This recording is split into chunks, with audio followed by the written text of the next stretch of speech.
ಮುಂದೆ ಬರಲೇ ಬರ್ತಾರಲ್ಲ ಇಲ್ಲೇ ಬರ್ತಾರೆ ಅವರೆಲ್ಲ ಬೇಕಾದ್ರೆ ಅವರು ಇಲ್ಲ ಅವರು ಕೊಡೋರು ಹೋಗಿರಲಿ ನೀವ್ಯಾರು ಹೋಗ್ಬೇಕು ಇಲ್ಲೇ ರೀ ಇಲ್ಲ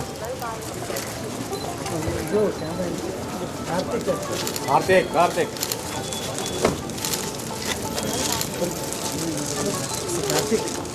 ಇಂತ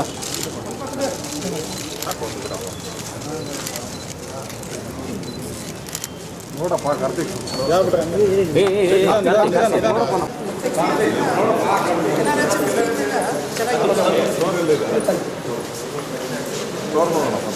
ಓಟಿ ಕರ್ಕೊಂಡು ಹೋಗಿ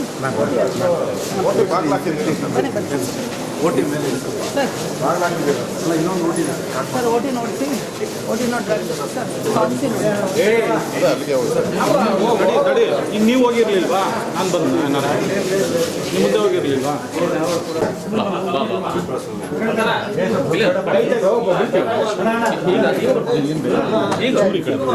ವಿಸಿಟಿಂಗ್ ಸರ್ ದಬ್ಬಾಡ್ರಿ ಸರ್ ದಬ್ಬಾಡ್ರಿ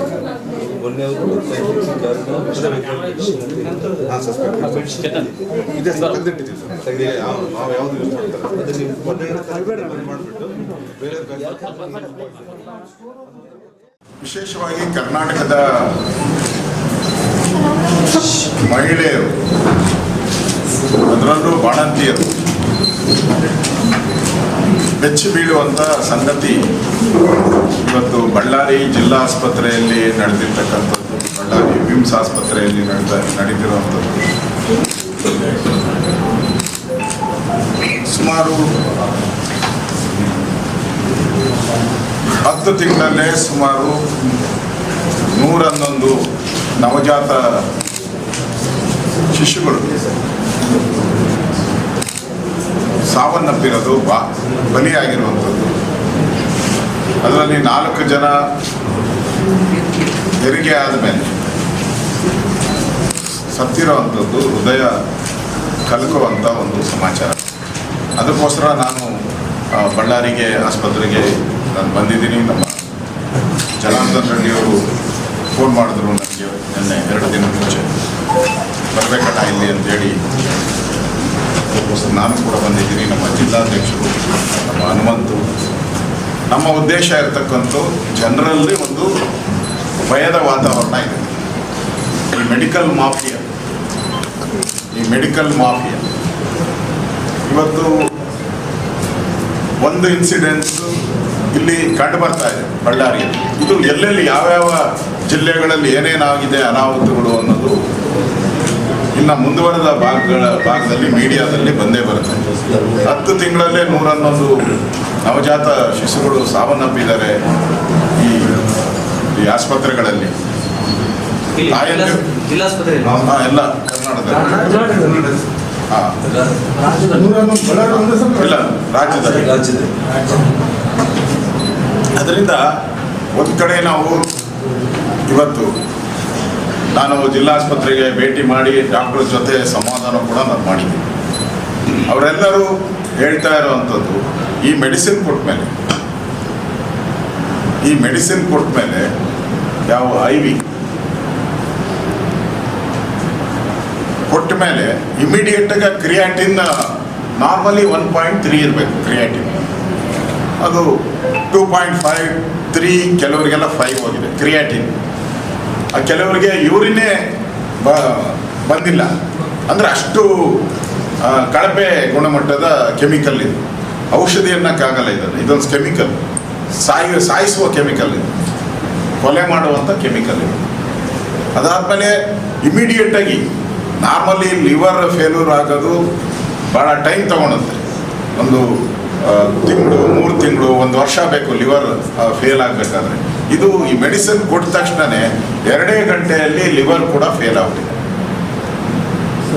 ಇಮಿಡಿಯೇಟಾಗಿ BP ಲೋ ಬಂದ್ಬಿಟ್ಟಿದೆ, ಹೈ ಅಲ್ಲ, ಲೋ ಬಂದ್ಬಿಟ್ಟಿದೆ, BP ಲೋ ಬಂದಿದೆ. ಅಂದರೆ ಎಂಟೈರ್ ಆರ್ಗನ್ ಮನುಷ್ಯನಲ್ಲಿ ಇರ್ತಕ್ಕಂಥ ಈ ಡಯಾಲಿಸಿಸ್ ಮಾಡುವಂಥದ್ದು, ಮೇಂಟೈನ್ ಮಾಡುವಂಥದ್ದು, ಇವೆಲ್ಲ ಆರ್ಗನ್ಸ್ ಏನಿದೆ, ಲಿವರು, ಕಿಡ್ನಿ, ಇವೆಲ್ಲನೂ ಕೂಡ ಇಮಿಡಿಯೇಟ್ 1 ಅವರಲ್ಲಿ ಫೇಲ್ಯೂರ್ ಆಗಿ ಇವತ್ತು ಅಮಾಯಕ ತಾಯಂದಿರು ಸತ್ತಿದ್ದಾರೆ. ಈ ಡ್ರಗ್ನ ಯಾರ ಇನ್ಫ್ಲೂಯೆನ್ಸ್ ಮೇಲೆ ಇಲ್ಲಿಗೆ ಬಂತು, ಕರ್ನಾಟಕಕ್ಕೆ ಬಂತು, ಯಾರ ಇನ್ಫ್ಲೂಯೆನ್ಸ್ ಮೇಲೆ? ನನಗಿರುವಂಥ ಮಾಹಿತಿ ಪ್ರಕಾರ, ನನಗೆ ಬೆಳಗ್ಗೆ ದಾಖಲೆಗಳನ್ನು ಕೆಲವರು ಕಳಿಸಿದ್ದಾರೆ. ಆ ದಾಖಲೆ ಪ್ರಕಾರ ಹಿಂದೆ ಇದ್ದಂಥ ಡ್ರಗ್ ಕಂಟ್ರೋಲರ್ 6 ತಿಂಗಳಿಂದನೇ ಹೇಳಿದ್ದಾರೆ, ಇದು ಡ್ರಗ್ಗು ಸರಿ ಇಲ್ಲ, ಇದು ಈ ಕಂಪನಿ ಸರಿ ಇಲ್ಲ, ಈ ಮೆಡಿಸನ್ನ ತಗೊಬಾರ್ದು ಅಂತೇಳಿ 6 ತಿಂಗಳಿಂದನೇ ಡ್ರಗ್ ಕಂಟ್ರೋಲರ್ ಅವರು ಸೂಚನೆ ಕೊಟ್ಟಿದ್ದಾರೆ. ಎಲ್ಲರೂ ತಗೊಬಾರ್ದು ಅಂತ ಸರ್ಕಾರಕ್ಕೂ ವಿನಂತಿ ಮಾಡಿದ್ದಾರೆ.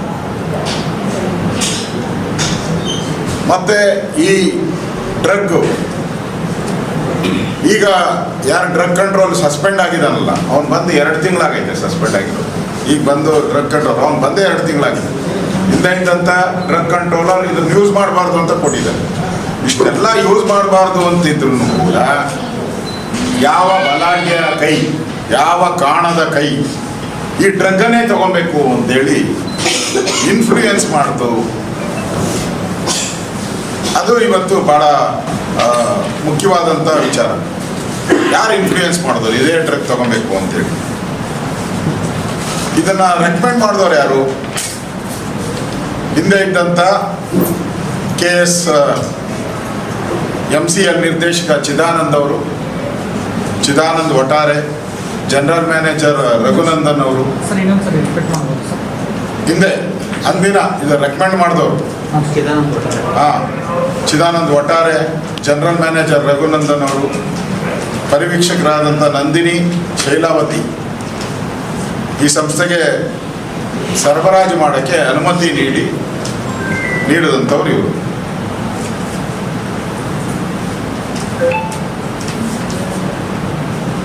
ಇವರೆಲ್ಲ ರಾಜ್ಯ ವೈದ್ಯಕೀಯ ಸರಬರಾಜು ನಿಗಮದ ಅಧಿಕಾರಿಗಳು ಇವರೆಲ್ಲರೂ ಕೂಡ. ಹಿಂದೆ ಇದನ್ನು ಪರೀಕ್ಷೆ ಮಾಡಿದಾಗ 97 ಬ್ಯಾಚ್ಗಳಲ್ಲಿ ಒಂದೊಂದು ಬ್ಯಾಚಲ್ಲೇ ಕಳಿಸೋದು. ಅದರಲ್ಲಿ 97 ಬ್ಯಾಚ್ಗಳಲ್ಲಿ 97 ಬ್ಯಾಚ್ಗಳಲ್ಲಿ 23 ಬ್ಯಾಚ್ಗಳು, ಆಲ್ಮೋಸ್ಟ್ ಆಲ್ 50%, 40 to 50% ಕಳಪೆ ಗುಣಮಟ್ಟದ್ದು ಎಂದು ವರದಿ ನೀಡಿ. ಮೆಡಿಸಿನಲ್ಲಿ 1% ಏನಾನ ಹೆಚ್ಚು ಕಮ್ಮಿ ಇದ್ರೂ ಕೂಡ ರೋಗಿಗಳಿಗೆ ಅಪಾಯ. ಅಂಥದ್ರಲ್ಲಿ 40% ಔಷಧಿಗಳು ಕಳಪೆ ಅಂತೇಳಿ ಅವತ್ತಿ ಡ್ರಗ್ ಕಂಟ್ರೋಲರು ವರದಿ ಮಾಡಿದ್ದಾರೆ. ಇಷ್ಟು ವರದಿ ಆದ್ಮೇಲೂ ಕೂಡ ಇದೇ ಡ್ರಗ್ ಬೇಕು ಅಂತ ಸರ್ಕಾರ ಯಾಕೆ ಪರ್ಚೇಸ್ ಮಾಡ್ತು? ಪರ್ಚೇಸ್ ಮಾಡೋದು ಸರ್ಕಾರ. ಯಾರ ಚಿತಾವಣಿ ಇದೆ ಇದರಲ್ಲಿ? ಸರ್ಕಾರದ ಚಿತಾವಣಿ ಇದು. ಸರ್ಕಾರದ ಚಿತಾವಣಿ ಇಲ್ದಿರ ಒಂದು ಕಳಪೆ ಡ್ರಗ್ ಅಂತ ಹೇಳಿ ಐಡೆಂಟಿಫೈ ಆದ್ಮೇಲೂ ಕೂಡ ಈ ಡ್ರಗ್ಗನ್ನು ತೆಗೆದುಕೊಂಡಿದ್ದೀರಲ್ಲ, ಈ ಸಾವಿಗೆ ನ್ಯಾಯ ಯಾರು ಕೊಡ್ತೀರಾ? ಈ ಸಾವಿಗೆ ನ್ಯಾಯ ಕೊಡೋರು ಯಾರು? ನಾನು ಕೇಳ್ತಾ ಇದ್ದೀನಿ ಸರ್ಕಾರಕ್ಕೆ, ಈ ಸಾವಿಗೆ ನ್ಯಾಯ ಕೊಡಿ ಅಂತೀನಿ. ಯಾರೋ 2 ಲಕ್ಷ ರೂಪಾಯಿ ಏನೋ ಪರಿಹಾರ ಕೊಟ್ಟಿದ್ದೀನಿ ಅಂತ. ಸರ್ಕಾರಕ್ಕೆ ಜೀವದ ಬೆಲೆ ಏನು ಅರ್ಥ ಆಗಲ್ವಾ? ಸರ್ಕಾರಕ್ಕೆ ಮಾನ ಮರ್ಯಾದೆ ಇದೆಯಾ? ಜೀವದ ಬೆಲೆನ ಅರ್ಥ ಮಾಡ್ಕೊಬೇಕಲ್ಲ. ನಿಮ್ಮ ಕಳಪೆ ಔಷಧಿಯಿಂದ ಸತ್ತಿರೋದು, ಬೇರೆ ಅನಾಹುತ ಅಲ್ಲ. ನಿಮ್ಮ ರಿಪೋರ್ಟ್ ನಾನು ನೋಡಿದ್ದೀನಿ, ಅಧಿಕಾರಿಗಳು ಕಳಿಸೋ ರಿಪೋರ್ಟ್ಗಳನ್ನು ಏನು ಅಂತ ನಾನು ನೋಡಿದ್ದೀನಿ. ಇಲ್ಲಿ ನೇರವಾಗಿ ಸರ್ಕಾರ ಈ ಕಳಪೆ ಗುಣಮಟ್ಟದ ಔಷಧಿಗಳನ್ನು ಪೂರೈಕೆ ಮಾಡಿ ಇವತ್ತು ಬಾಣಂತಿಯರ ಸಾವಿಗೆ ನೇರ ಕಾರಣಕರ್ತರು ಸರ್ಕಾರವೇ. 3 ದಿನದ ಮಾಧ್ಯಮದಲ್ಲಿ ಬಂದಿರೋ ವರದಿ ಪೂರ್ತಿಯಾಗಿ ನಾನು ಓದಿದ್ದೀನಿ, ಎಲ್ಲ ಪತ್ರಿಕೆಯನ್ನು ಓದಿದ್ದೀನಿ, ಎಲ್ಲ ನ್ಯೂಸ್ ಚಾನಲನ್ನು ನೋಡಿದ್ದೀನಿ. ಎಲ್ಲರನ್ನೂ ಟಾರ್ಗೆಟ್ ಮಾಡ್ತಾ ಇರೋದು ಕಳಪೆ ಔಷಧಿ. ಅದು ವೆಸ್ಟ್ ಬೆಂಗಾಲಿಂದ ನಮ್ಮ ಜನಾರ್ದನ್ ರೆಡ್ಡಿ ಹೇಳ್ತಾ ಇದ್ರು, ಅದು ವೆಸ್ಟ್ ಬೆಂಗಾಲಲ್ಲೂ ತಯಾರಾಗಲ್ಲ ಅಂತ, ಅದು ಬಾಂಗ್ಲಾದೇಶದಲ್ಲಿ ತಯಾರಾಗಿ ಇಲ್ಲಿ ಬಂದು ಸೀಲು ಸೈನ್ ಹೊಡೆದ್ಬಿಟ್ಟು ಈ ಕಡೆ ಬರುತ್ತೆ ಅಂತ ಹೇಳ್ತಾ ಇದ್ದಾರೆ ನಮ್ಮ ಜನಾರ್ದನ್ ರೆಡ್ಡಿ. ಅಂದರೆ ಅಂತ ಮಾತಾಡ್ಬಿಟ್ಟು ಅಂದರೆ ಯಾವ ಒತ್ತಡದಲ್ಲಿ ಸರ್ಕಾರ ಮಂತ್ರಿಗಳು ಈ ಔಷಧಿಗೆ ಪರ್ಮಿಟ್ ಮಾಡ್ಬೋದು? ನಾನು ಡಾಕ್ಟ್ರುಗಳನ್ನ ಎನ್ಕ್ವೈರಿ ಮಾಡಿದೆ, ನಿಮ್ಮ ಮಿಸ್ಟೇಕ್ ಅಲ್ವಾ ಅಂತ ಅವರು ಕ್ಲಿಯರ್ ಆಗಿ ಹೇಳಿದ್ರು. ನಾವು ಪ್ರತಿದಿನ ಸುಮಾರು 40 ರಿಂದ 50 ಸರ್ಜರಿ ಮಾಡೇ ಮಾಡ್ತೀವಿ. ಅದಾಗಿಲ್ಲ. ಈ ಔಷಧಿ ಕೊಟ್ಟ ಮೇಲೇ ಅವರ ಆರ್ಗನ್ಸ್, ಕಿಡ್ನಿ, ಲಿವರ್, ಈ ಥರದ ಆರ್ಗನ್ಸ್ ಏನಿದೆ ಅದು ಫೇಲ್ಯೂರ್ ಆಗಿದೆ, ಅದರಿಂದ ಸಾವನ್ನಪ್ಪಿರೋದು.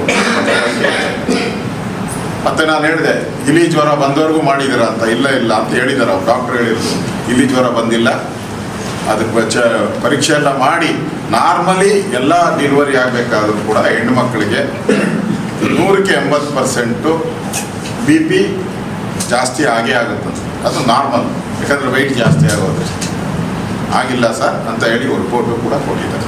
ಅಂದರೆ ನೇರವಾಗಿ ಇವತ್ತು ಕಳಪೆ ಔಷಧಿಯನ್ನು ಸರ್ಕಾರ ಸಪ್ಲೈ ಮಾಡಿ ಇವತ್ತು ಈ ಬಾಣಂತಿಯರನ್ನ ಕೊಲ್ಲುವಂಥ ಕೆಲಸವನ್ನು ಸರ್ಕಾರ ಮಾಡಿದೆ ಅಂತ ನೇರವಾಗಿ ನಾನು ಹೇಳ್ತಾ ಇದ್ದೀನಿ. ಇದು ನಿಮ್ಮ ತಪ್ಪು, ಇದು ನಿಮ್ಮ ತಪ್ಪು. ಸರ್ಕಾರ ನೀವು ಈಗಾಗಲೇ ಕರ್ನಾಟಕದಲ್ಲಿ ರೈತರ ಸಾವಿನ ಭಾಗ್ಯ, ನಿಷ್ಠ ಅಧಿಕಾರಿಗಳಿಗೆ ಆತ್ಮಹತ್ಯೆ ಭಾಗ್ಯ, ನವಜಾತ ಶಿಶುಗಳಿಗೆ ಮರಣದ ಭಾಗ್ಯ, ಬಾಣಂತಿಯರಿಗೆ ಸಾವಿನ ಭಾಗ್ಯ.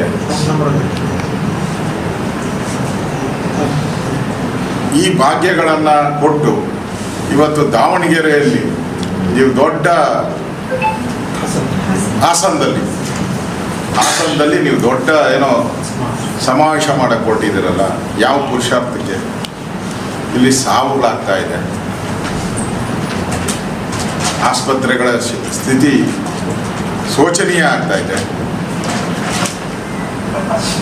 ಇವತ್ತು ಖಜಾನೆ ಖಾಲಿ ಆಗಿದೆ ಅಂತ ನಾವೆಲ್ಲ ಹೇಳ್ತಾ ಇದ್ದೀವಿ. ಖಜಾನೆ ಖಾಲಿ ಆಗಿದೆ ಅಂತ ನಾವೆಲ್ಲ ಹೇಳ್ತಾ ಇದ್ದೆ. ನಾನು ವಿರೋಧ ಪಕ್ಷದ ನಾಯಕ 100 ಬಾರಿ ಹೇಳಿದ್ದೀನಿ. ಆಸ್ಪತ್ರೆಗಳಲ್ಲಿ ಔಷಧಿನೇ ಕಳಪೆ ಆಗಿದೆ. ನಾವು ಸರ್ಕಾರ ಕಳಪೆ ಅಂತ ಹೇಳ್ತಾ ಇದ್ರಿ, ಈ ಸರ್ಕಾರನೇ ಕಳಪೆ ಅಂತ ನಾವು ಹೇಳ್ತಾ ಇದ್ರಿ. ಸರ್ಕಾರಿ ಆಸ್ಪತ್ರೆಯಲ್ಲಿ ಔಷಧಿನೇ ಕಳಪೆ ಅನ್ನೋದು ಕೂಡ ಇವತ್ತು ಪ್ರೂವ್ ಆಗೋಗಿದೆ. ಇಂಥ ಒಂದು ಅಪರಾಧ ಮಾಡಿದ ಮೇಲೆ ಮುಖ್ಯಮಂತ್ರಿಗಳಾಗಲಿ ಇಷ್ಟ ಮಾತಿರು, ಅದೇನೋ ಭಾಗ್ಯ ಕೊಟ್ಟಿದ್ದೀರಲ್ಲಪ್ಪ, 2,000 ರೂಪಾಯಿ ಕೊಟ್ಟಿದ್ದೀರಿ ಅಂತ. 2,000 ಮಾತೆಂದರೆ 2,000 ಕೊಟ್ಟಿದ್ದೀನಿ, 2,000 ಕೊಟ್ಟಿದ್ದೀನಿ ಅಂತ ಕೈ ಮುಗಿದು ಜನ ಕೇಳ್ತಾರೆ. ಇನ್ಮೇಲೆ ನಿಮ್ಮ 2,000 ಬೇಡ, ಏನು ಬೇಡ, ನಮ್ಮ ಜೀವ ಉಳಿಸಿ ಅನ್ನೋ ಸ್ಥಿತಿಗೆ ಬಂದಿದೆ. ಇವತ್ತು ಒಬ್ಬ ಮಂತ್ರಿ ಬಂದಿದ್ದಾರೆ ಇಲ್ಲಿಗೆ, ಜಿಲ್ಲಾ ಉಸ್ತುವಾರಿ ಸಚಿವರೇ ಬಂದಿಲ್ಲ. ಒಂದು ನಿಮಿಷ. ಜಿಲ್ಲಾ ಉಸ್ತುವಾರಿ ಸಚಿವ ಬರೋದೇ ಇಲ್ಲ ಬಿಡಿ, ಕಾಣೆ ಆಗಿದ್ದಾರೆ. ಆಕಳಿಗೆ ಜಿಲ್ಲಾ ಉಸ್ತುವಾರಿ ಸಚಿವರು ಕಾಣೆ ಆಗಿದ್ದಾರೆ, ಹೆಲ್ತ್ ಮಿನಿಸ್ಟ್ರು ಕಾಣೆಯಾಗಿದ್ದಾರೆ, ಮೆಡಿಕಲ್ ಎಜುಕೇಷನ್ ಮಂತ್ರಿಗಳು ಕಾಣೆಯಾಗಿದ್ದಾರೆ, ಮುಖ್ಯಮಂತ್ರಿಗಳು ಮೊನ್ನೆ ಯಾವುದೋ ಫಂಕ್ಷನ್ಗೆ ಬಂದಿದ್ರು, ಅವರು ಏನು ಬಂದು ಯಾರು ನೋಡೇ ಇಲ್ಲ, ಭೇಟಿ ಮಾಡಿಲ್ಲ. ಇಲ್ಲೇ ಪಕ್ಕದಾಗೆ ಕಾರ್ಯಕ್ರಮ, ಆಸ್ಪತ್ರೆ ಪಕ್ಕದಲ್ಲೇ ಕಾರ್ಯಕ್ರಮ, ಅವರು ಬಂದಿಲ್ಲ. ಅಂದರೆ ಈ ಸರ್ಕಾರಕ್ಕೆ ಕಾಳಜಿ ಏನು? ಭ್ರಷ್ಟಾಚಾರ, ಸ್ವಜನ ಪಕ್ಷಪಾತ, ಇಷ್ಟೇನಾ ಇರೋದು ಕಾರ್ಯಕ್ರಮ? ಅದರಿಂದ ನಾವು ಈ ಸಾವಿಗೆ ನೇರವಾಗಿ ಸರ್ಕಾರನೇ ಕಾರಣ. ಸರ್ಕಾರ ಇದ್ರ ಬಗ್ಗೆ ಯಾರೋ ಒಬ್ಬ ಅಧಿಕಾರಿನ ಸಸ್ಪೆಂಡ್ ಮಾಡಿ, ಅದೇ ಅವನು 2 ತಿಂಗಳಿಂದ ಏನೋ ಬಂದಿದ್ದಂತೆ, ಇದು ಸಪ್ಲೈ ಆಗಿರೋದು 6 ತಿಂಗಳಿಂದ ಸಪ್ಲೈ ಆಗಿದೆ, ಅವನ್ನ ಸಸ್ಪೆಂಡ್ ಮಾಡಿ. ನಾನು ಹಿಂದೆ ಇದಕ್ಕೆ ಹೋಗಿದ್ದೆ, ನಾನು ತುಮಕೂರಿಗೆ, ಸುಮಾರು 6 ಜನ ಸತ್ತೋದ್ರು, ಈ ಕಾಲರ ಬಂದು. ನಾನು ಭೇಟಿ ಮಾಡಿದ್ಮೇಲೆ ಅಲ್ಲಿ ಜಿಲ್ಲಾ ಮಂತ್ರಿಗಳು ಸಸ್ಪೆಂಡ್ ಮಾಡಿದ್ರು. ಯಾರನ್ನ ಅಂದ್ರೆ ಅಲ್ಲಿ ನೀರು ಗಂಟಿ ಇರ್ತಾನ, ನೀರು ಗಂಟಿ ಅಂತ ಬರ್ತಾನೆ, ಅದು ಕ್ಯಾಶುಯಲ್ ಲೇಬರ್, ಅವನಿಗೆ 8,000 9,000 ಅವನ್ನ ಸಸ್ಪೆಂಡ್ ಮಾಡಿ. ಹಾಗೆ ನೀವು ತಪ್ಪು ಮಾಡಿರೋದು ಸರ್ಕಾರ.